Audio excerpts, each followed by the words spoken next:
Body clock അഥവാ circadian rhythm തകരുമ്പോൾ deep sleep നഷ്ടപ്പെടും. രാവിലെ എണീക്കുന്ന സമയത്ത് എനർജി സീറോ ആവുകയും ചെയ്യും. ഇത് റീസെറ്റ് ചെയ്യാനുള്ള 3 സിമ്പിൾ ടിപ്പുകളാണ് ഇന്ന് ഞാൻ നിങ്ങളുമായി പങ്കുവെക്കുന്നത്. ഒന്നാമത്തേത് 5 മുതൽ 10 മിനിറ്റ് വരെ സൺലൈറ്റ് എക്സ്പോഷർ ആണ്.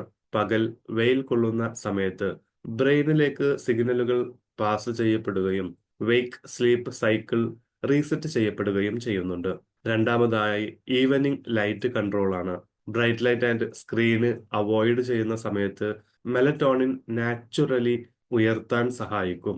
മൂന്നാമതായി same wake up and sleep timing follow ചെയ്യുക എന്നതാണ്.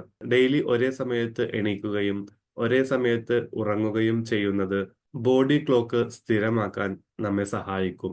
ഇത്രമാത്രം ചെയ്താലും അൺസർട്ടൻ സ്ലീപ്പ് ഡീപ്പ് സ്ലീപ്പിലേക്ക് മാറ്റാൻ സാധിക്കുന്നതാണ്. നിങ്ങളുടെ സർക്കാഡിയൻ റിതം തകർക്കുന്ന മെയിൻ മിസ്റ്റേക്ക് ഏതാണ്? ലൈറ്റ് നൈറ്റ് ഫോൺ ആണോ? ഇറഗുലർ സ്ലീപ്പിംഗ് ടൈം ആണോ?